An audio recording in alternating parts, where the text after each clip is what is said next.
So, what's a peppermint latte? So it's a latte with peppermint syrup. Still looking? Yeah. Okay. So, what's a gingerbread latte? Oh, so it's a latte with gingerbread syrup. Yeah, you know what? I'll just do a black coffee. Okay. So our coffee beans are pulled from Mars, so it's like super rich with like silver and all that stuff. Is that like totally okay? She pulled up here.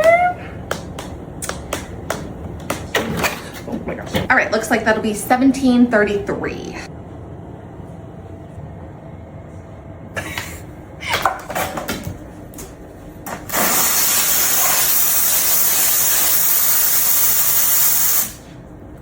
Plain old, regular, boring, not exciting, very plain, not Christmassy black coffee for Brayden. That's me. Okay, here you are. Do you need a drink carrier? No, I'm good. All right, have a good day.